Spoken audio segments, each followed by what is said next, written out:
Hey friends, it's Simon Hurley and welcome to another video. Now I love stamping because it's so versatile and you can get a unique look every time. Today I'm going to be using my new Evergreens background stamp and sharing a bunch of different stamping techniques to get unique effects on your card making projects. So without further ado, let's get into it. Alright, so I'm starting off by using the Evergreens background stamp, and the really awesome part about this background is it has peel apart images. So one of the strips of trees peels apart, and there's also individual trees, which makes this stamp super versatile, and then if you want to, you can put it all back together and use it as a normal background stamp. So for the first background, I'm going to be using the strip of trees individually, and I'm going to grab my largest Simon Hurley Create Acrylic block and use this for my stamping. Now this first technique is called swipe stamping, and it's to get some really awesome texture in a solid stamp like these trees. So I'm going to start off by taking Minty Fresh, and instead of tapping an ink pad like you usually would to apply your ink smoothly, you're going to swipe it across the surface. And the ink is going to kind of hold this texture and retain it, and give you this really cool kind of swipe lined effect in your stamp. It works great with solid images, so this evergreen stamp is perfect. And here using the strips of the stamp individually is a really great idea to get unique colors. So here I used 3 different shades of green to get a variation in my background, and you usually wouldn't be able to do this with just a normal background stamp. So that's what I love about these peel apart strips. Now to add a little bit more color and make it not so stark white, I decided to go in with a little bit of mint masking tape and mask off the strips of color. Then I'll go in with the exact same color ink pad, I'll tap a little bit off to the side and then go in with my foam blenders and blend a little bit from the bottom upward. This is going to give me a nice softer version of that color, but add in a little bit more color rather than just leaving the background solid white behind the trees. I love that the mint masking tape kind of masks off those lines to keep it nice and sharp, but I also know that it won't rip my cardstock, so I have a little bit of peace of mind that it's not going to ruin the background. Now this next technique is one of my favorites. It's called shadow stamping, and it's going to give lots of color and dimension. I'm going to use the background stamp inside my MISTI stamping tool, so I've taken out the insert so I can use the rubber stamp and then pick it up with the MISTI door. And because my background stamp is in the center and I want it to cover the full card, I need a sticky mat to hold down my cardstock. So here I've pulled in the Scrapbook.com Clearly Amazing mat, which is clear and is going to hold down my cardstock right in the center super nicely. And here you want kind of a darker colored cardstock, so I went with a nice mid-tone gray. Then I'm going to go in on the Evergreen stamp and tap on a little bit of white pigment ink all over the stamp. You want to get a nice even coverage on there by tapping lightly all over the surface, and then I'm going to stamp it down onto the surface of my cardstock. And I like to use a little pressure tool to glide across my MISTI and make sure we get a nice transfer.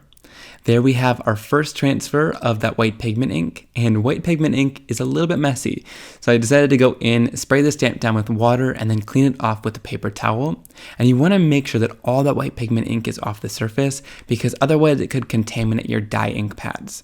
Now I'm going to lift that off the Clearly Amazing mat and shift it just the tiniest bit to the right and up a little bit. And this is where the name shadow stamping comes in. I'm going to go in with my Simon Hurley Create dye ink pads now and re-ink that stamp, going in with stripes of greens. I'm using Minty Fresh, Fake Plant, and a little bit of Viper. Then I'll go in between each one of those shades and just use a blending brush to blend in between the colors smoothly. Then I'll go in and stamp that down and again give good pressure to make sure that it transfers. Now the awesome part is wherever the white was, that dye ink is going to show up brilliantly and really bright, and then wherever that darker color cardstock is, it's going to sink into the cardstock and be a lot darker, giving a nice shadow. Then to clean off this Clearly Amazing mat, I'm just going to go in with a little bit of water, paper towel, and really lightly, barely even rub to clean it off. And then once that all evaporates, it's going to be nice and sticky again, and you can use your acetate sheet to place that down, make sure it gets no dust, and store that mat for the next use. And here's a more up-close look at that background. Again, I love the shadow stamping technique because you get that color on top of the white pigment ink and then a beautiful shadow on that dark cardstock. Now I'm going to do the same shadow stamping technique, but here I'm using the individual trees and I'm going to do it on some craft cardstock. So I'm picking up those trees with my Simon Hurley Create acrylic blocks, and then I'm going to go in with my white pigment ink and ink these each up individually. I'm going to then go in and stamp these down, and instead of stamping the trees in a row like the background stamp was meant for, I'm going to stamp them in little clusters here and there all over the background, creating my own little kind of forest looking background. Including these 3 trees individually was super important to me, so you can use these with critters or make your own look instead of just having it look like the background stamp was meant for. Now to line up these trees and make them look really great, I decided to stamp them in kind of clusters that were overlapping each other to make it look really natural. Now you want to clean this off as well, so use lots of water in between before we go in with our dye inks.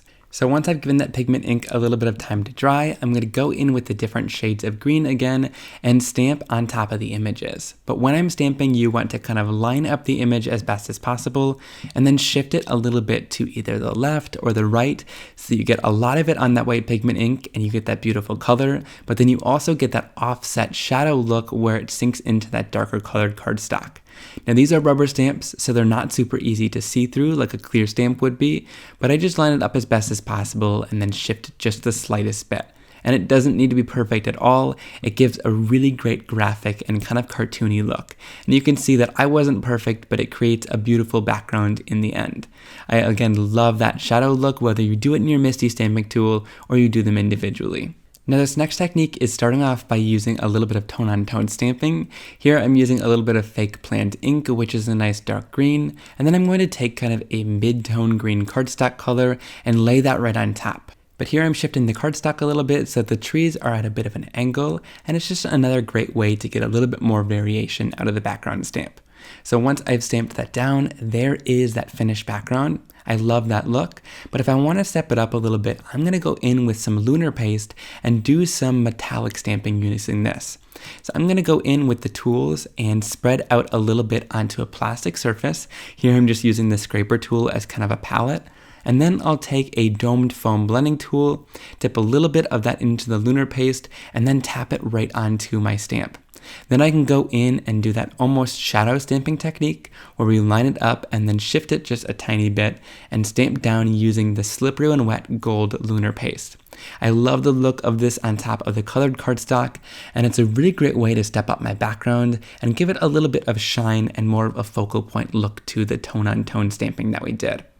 So once that's all nice and dry, which only takes a short period of time since it's so thin, you get that beautiful shine on top of your colored cardstock. I love it. Then I'll scrape any of the excess paste and put it right back into the jar so you can use it over again. And then you want to make sure to clean off your stamps with a little bit of water and clean out your blending tool before it dries. I just use a little bit of water and then stamp it off until it goes completely clean so you can use it again. This next technique is a really easy way to do some watercolor stamping. I'm going to go in and blend again several colors of different shades of green from my Hurley Create ink pad line. Here I'm starting off with a little bit of Minty Fresh, then I'll move into Tropical Tango and then bring in some warmer tones like Viper and Fake Plant. Now when I do this, I usually start off with the lightest color, and then I start bringing in darker colors and using the edge of the ink pad to get into some of the finer details to fill in those colors. Then I'll spray it down with lots of water. You can use more or less water depending on how much of a watercolor look you want. And then I'll place my cardstock down into it and use my pressure tool to make sure it all stamps. And check out that beautiful watercolor effect and the blend of colors that you get effortlessly. Now with this next technique, we're going to explore generation stamping, which is a really great technique to get more use out of your ink pad and get tons of shades. So I'm starting off with some of these individual trees and using some Tropical Tango, and you can see I stamp it 3 different times, and I'm going to create again a background and forest of trees by stamping them down and grouping them together to create a really beautiful background. Now when I'm doing this, you'll see that I stamp the first time and get a really nice dark color, then I'll stamp a second time to get a mid-tone, and a third time to get a really light color.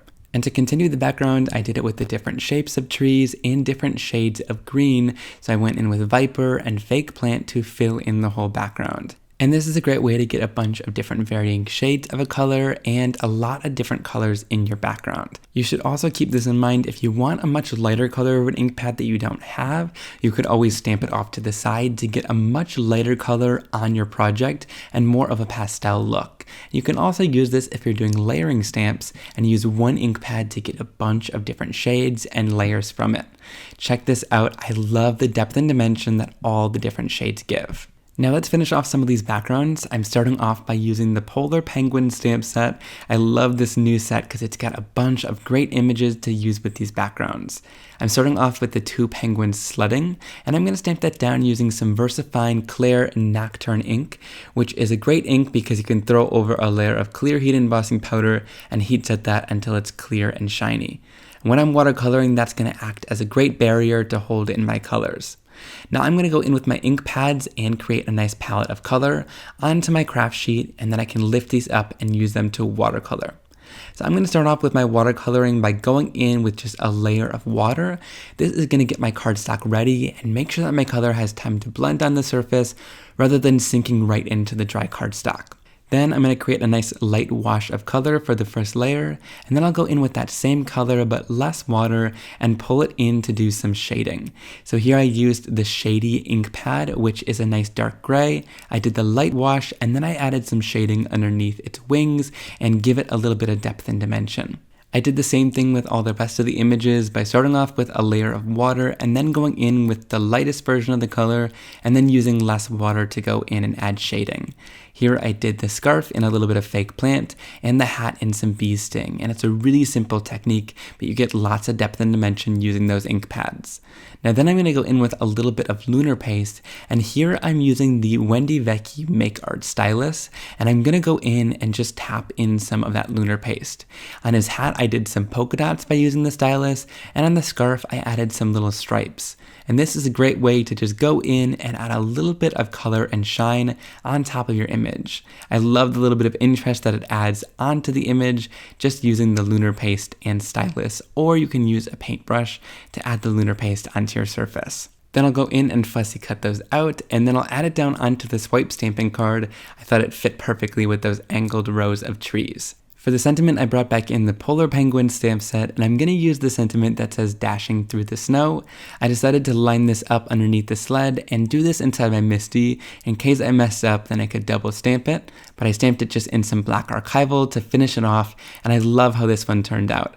Those polar penguins sledding down that hill worked perfectly with this beautiful swipe stamped background.